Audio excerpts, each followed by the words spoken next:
What do we do when life decides to get in the way?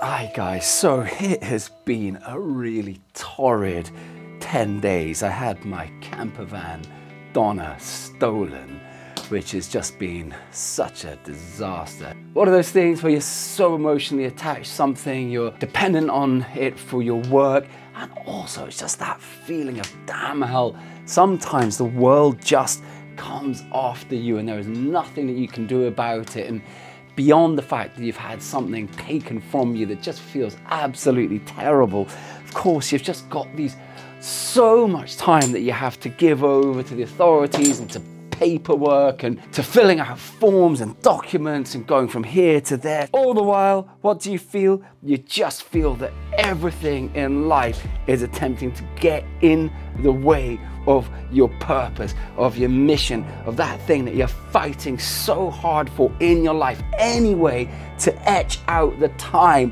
when you've got all the responsibilities and work and all the life stuff getting in the way. So yeah, it's been a really difficult few days, and today I just did everything I could to get everything done just so I could get in and get back to the music, get back to making a little video. So I'm spitting it out today, and I'm a bit all over the place, but let's see what happens. It's like, feels like my heart returning just to come back into this space and have the capacity to see if there's some music in there, say hi to you guys, and see if we can press forward this album and this project a little bit further forward. All right, come on, do our best, right?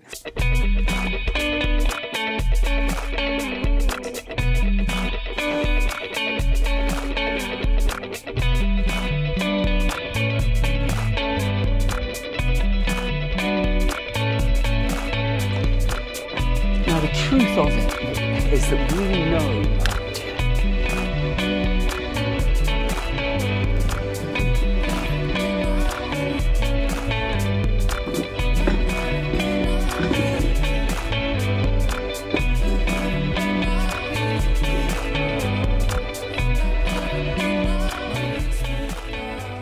one of the things having the van stolen, as well as all this time taken away, is it's highlighted, I think, a problem that we all struggle with as freelancers, as artists who are living in the long tail, who are not making much money or any money from what it is we're trying to do, and the way that we're trying to fit all of this stuff into life. And that's a very common pain point, that it's just like, where do we get the time?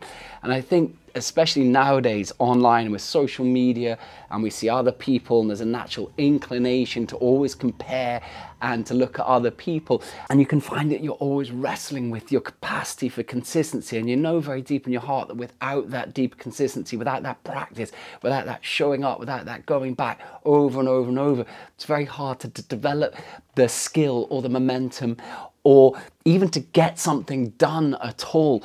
And so I thought that I would actually take this chance today to explore this point, this pain point that I think so many of us feel as we're struggling away with this dream that we have, or this passion, or this creative project, or this business, whatever the hell it is that we've got that we're trying to move forward. How do we fit it in when life is conspiring against you? Now, the truth of it is that life throws these hurdles, these interruptions, these obstacles, these distractions at us as a matter of course. And yet we are totally unprepared then when something on a bigger level, when a little bit of catastrophe or disaster or something that really strikes at us suddenly comes and gets in the way. And the thing is, when these things happen, it's very often like our first thing that we feel is that we just want to turn away. We do not want that the problem exists. And we feel victimized, we feel like we want to go into our shell, we don't want to face it. It's human nature, you want something soft, you do not want that it exists. And so you ask, why did it happen?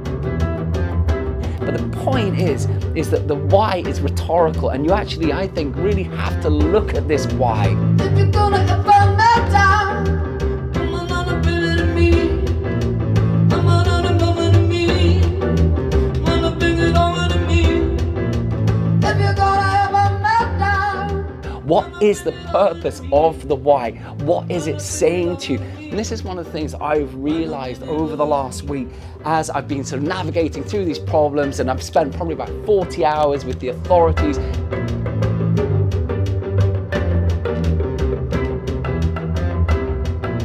I realized right at the start of the week that if I wanted to get here now, towards the end of the week, to carry on my mission, the one thing that I had to do was, rather than turning away from the problem, I had to just go into it full on.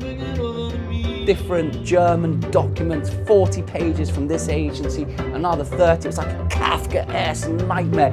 And you're in there, and then you're looking up, and it's like you're in Monk's Scream, and the world is swirling, and you've got more words, more bureaucratic madness swirling like carousels at you, and there is nothing that you can do except to go into it and to get the translator out and to dive in. As a way, of course, there's a vague hope that you might get the van back, but I also wanted to buy something back for the mission. It's like, what is your life about?